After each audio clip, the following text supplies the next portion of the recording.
Hi ಸ್ನೇಹಿತರೆ, ನಮಸ್ಕಾರ. ಈ ಗಿಡವನ್ನು ಎಲ್ಲಿಯಾದರೂ ನೋಡಿದ್ದೀರಾ? ಹೆಚ್ಚಾಗಿ ಎಲ್ಲಿಯಾದರೂ ಕಾರ್ಯಕ್ರಮಗಳು, ಜಾತ್ರೆಗಳು, ಗೌಜಿಯಾಗಿ ಜನಸಂದಣಿ ಸೇರಿರುವಂತಹ ಸ್ಥಳಗಳಲ್ಲಿ ಈ ಗಿಡಗಳನ್ನು ನಾವು ನೋಡ್ಬೋದು. ನಾನು ತುಂಬ 5-6 ವರ್ಷದ ಹಿಂದೆ ನಾನು ನೋಡಿದ್ದೆ. ಈ ಸಲ ನಾನು ಧರ್ಮಸ್ಥಳ ಜಾತ್ರೆಯಲ್ಲಿ ಹೋದಂತಹ ಸಂದರ್ಭದಲ್ಲಿ ಇದನ್ನು ನೋಡಿದೆ. ಇದನ್ನು ವಿಚಾರಿಸಿದಾಗ ಈ ಗಿಡದ ಹೆಸರು ಸಂಜೀವಿನಿ ಅಂತೆ. ಇದು ನೋಡುವುದಕ್ಕೆ ಒಣಗಿದ ಹುಲ್ಲಿನ ಕಡ್ಡಿಯ ಹಾಗೆ ಇದ್ದರೂ ಕೂಡ ಇದರ ಒಂದು ಮ್ಯಾಜಿಕ್ ಅದ್ಭುತ. ಇದನ್ನು 24 ಗಂಟೆಗಳ ಕಾಲ ನೀರಿನಲ್ಲಿ ನಾವು ಅದನ್ನು ನೆನೆಸಿಡೋದ್ರಿಂದ ನೋಡಿ ಈ ರೀತಿಯಾದಂತಹ ಔಟ್ಪುಟ್ ಬರ್ತದೆ.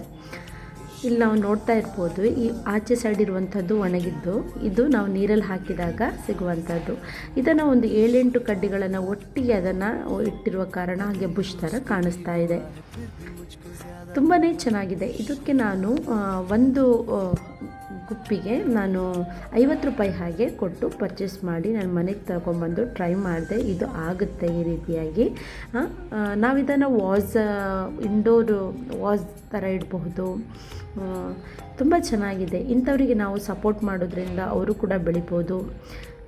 ನಾವು ಹೋದ ಕಡೆಯೆಲ್ಲ ನಾವು ಅಂದರೆ ಈ ರೀತಿಯಾದಂತಹ ಜನರನ್ನು ನಾವು ಮಾತಾಡಿಸೋದ್ರಿಂದ ಅದು ವಿಷಯಗಳು ಏನು ಅಂತ ಹೇಳಿ ತಿಳ್ಕೊಳ್ಳೋದ್ರಿಂದ ನಮಗೆ ಕೂಡ ಈ ವಿಷಯಗಳು ಏನು ಅಂತ ಹೇಳಿ ಗೊತ್ತಾಗುತ್ತೆ. ನಾವು ಅವರನ್ನು ಮಾತಾಡಿಸಿದ್ರಿಂದ, ನಾನು ಮಾತಾಡಿಸ್ತಾ ಇರಬೇಕಾದ್ರೆ ಕೆಲವೊಬ್ಬರು ಬಂದರು, ಇದು ಏನು ಅಂತ ಕೇಳುವಾಗ ಅವರು ಅದರ ಬಗ್ಗೆ ಬ್ರೀಫಾಗಿ ಎಕ್ಸ್ಪ್ಲೇನ್ ಮಾಡ್ತಾರೆ.